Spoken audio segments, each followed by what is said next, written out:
Hi there, you're listening to a podcast that's created and sponsored by Second Avenue Baptist Church. If you enjoy what you hear today, check out our website and app by visiting secondavenuembc.org.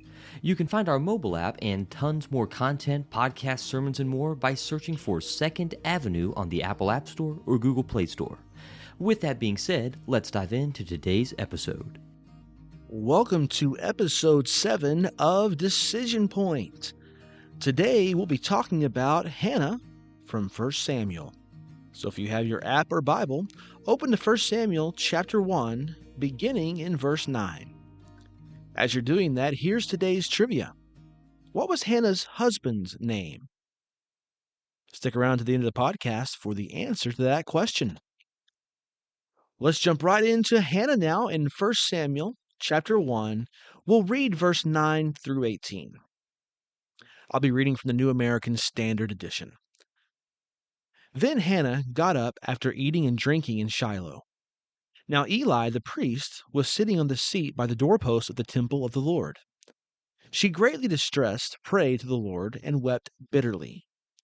And she made a vow and said, Lord of armies, if you will indeed look on the affliction of your bondservant and remember me, and not forget your bondservant, but will give your bondservant a son, then I will give him to the Lord all the days of his life, and a razor shall never come on his head. Verse 12. Now it came about as she continued praying before the Lord, that Eli was watching her mouth. As for Hannah, she was speaking in her heart. Only her lips were quivering, but her voice was not heard. So Eli thought she was drunk. Verse 14. Then Eli said to her, How long will you behave like a drunk? Get rid of your wine. But Hannah answered and said, No, my lord, I am a woman despairing in spirit. I have drunk neither wine nor strong drink, but I have poured out my soul before the Lord. Do not consider your bondservant a useless woman, for I have spoken until now out of my great concern and provocation. Verse 17. Then Eli answered and said, Go in peace, and may the God of Israel grant your request so that you have asked of him. And she said, Let your bondservant find favor in your sight. So the woman went on her way and ate, and her face was no longer sad. As we look through this, I would wonder what was going through Eli's mind, and he openly says it thinking that, well, this woman must be drunk. She's lips are quivering like a drunk's would. She's crying. She thinks perhaps she's maybe repenting, maybe not, but she's come to the temple in an alcoholic stupor. Well, in a loving way, Hannah replies, No, my lord, I'm just broken in spirit. I'm concerned. Now, Eli, seeing and understanding after talking to her that her heart and her motives were pure, while making no promises, being moved by her countenance, he tells her that, giving her great good wishes, this was not a promise, but giving her good wishes, that whatever she had asked, that it be granted by the Lord. There was something about a contrite spirit in Hannah in this specific occasion that moved Eli's heart. But yet he didn't ask why. He just said, whatever it may be, seeing that she was so grieved, may God bless and grant your petition. Well, we're just reading scripture that in verse 18, that she went on her way and ate, and her face was no longer sad. Maybe the Spirit spoke to her, we're not for sure. But whatever it was, she had been relieved after speaking to the Lord and after speaking with Eli. Now, we're not going to read the continuation of the story, but if you continue to read, I encourage you to do so, beginning in verse 19 through 28, we see that a short time later, we don't know exactly how long, but at the appointed time, God gave Hannah a son. And after his days of weaning, which is probably in the 3-year, 4-year-old age, Hannah and her husband brought him to the temple, and they offered there their sacrifices, and Hannah fulfilled her promise. Now, what was that promise? If we recall, it was to dedicate her son to the Lord. Now, the Bible does not exactly record what was said between Hannah and her husband, but we do know that he was well aware of the plans. Most likely, Hannah would have been in communication with him about this the whole time, because we see that her husband agrees. and to allow her to do whatever she sees as right with their son. And that's quite an amazing stance as well for the father and the mother to be on the same page, which is, I would love to see that more often in our culture.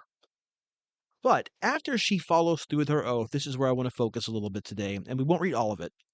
But if you go to 1 Samuel 2, 1 through 10, we have Hannah's song of thanksgiving. And it's so beautiful. And like I said, I won't read all of it, but she starts off with rejoicing.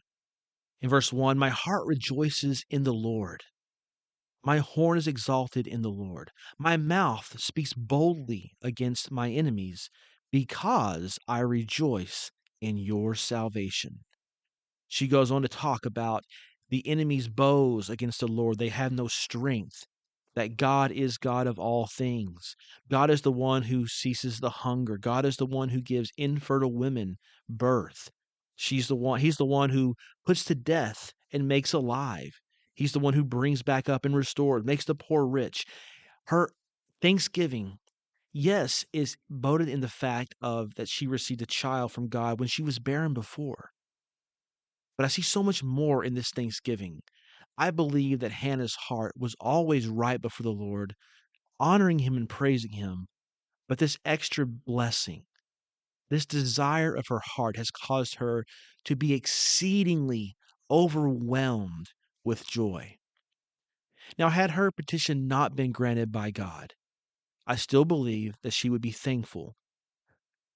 But I also love the fact that when we see God's prayers answered, just like Hannah, we should be exceedingly joyful and we should give God the praise. It's so easy for us sometimes to pray for something that would happen, whether it be a large event or a small event happening. I mean, when those things come to fruition, oftentimes we just kind of forget God and forget to thank Him for these blessings. Because all things, great and small, come from the God. Now, I'm not worried about the parking spot at the mall. I know some people use that as, oh, God answered my prayer.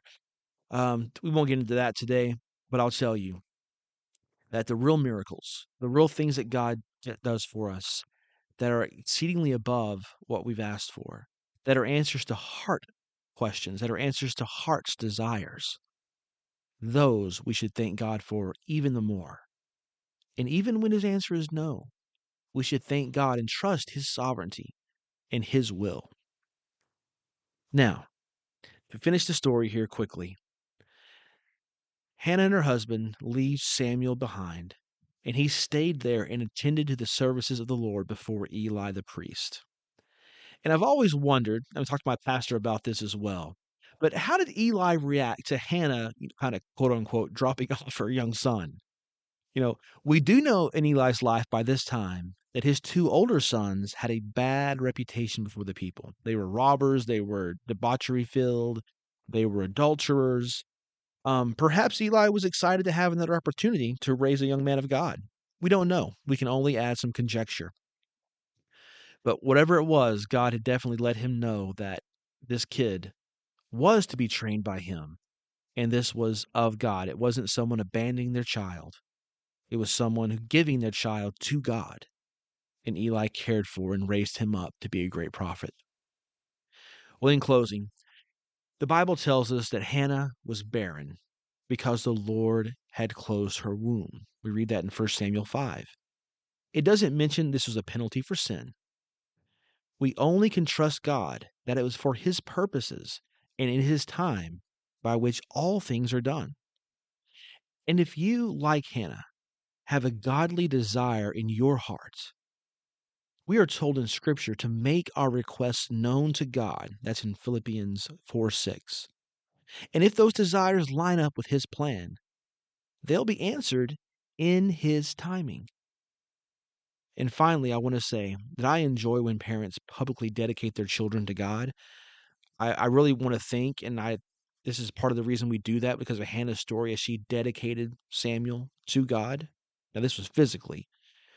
But today, a child's dedication before the church, before groups of friends and family, is really not so much a dedication of the child to God, but it's a dedication of the parents to raise their children in the fear of the Lord. And parents, that shouldn't stop at birth. Maybe you did dedicate your child as I did my children to God when I was younger. Maybe you never did. But at any rate, we should be continuously praying for our children, no matter their age, and no matter where they are in their lives, young, old, have a family of their own, in the home, out of the home, at college, high school, whatever level. We need to be praying that they will make that choice and dedicate their own lives to God, doing the best that we can to raise them in the fear and understanding of the word of the Lord. Well, to end today, as always, here's the answer to today's trivia question. What was Hannah's husband's name? Well, in 1 Samuel chapter 1, we know his name is Elkanah, the son of Jeroham, the son of Elihu, the son of Tohu, the son of Zuph, an Ephraimite. And if I got all those words wrong, I apologize. Well, I hope you guys have a wonderful week. And looking forward to joining you again next Monday for another Decision Point. Thank you for listening today, and if you enjoyed what you heard, consider leaving us a 5-star rating and review. It will help us reach more people just like you who need to hear this message. Also remember that you can stay connected with us by downloading our mobile app. Just search for Second Avenue spelled out on the App Store or Google Play Store. Thank you again for listening, and God bless.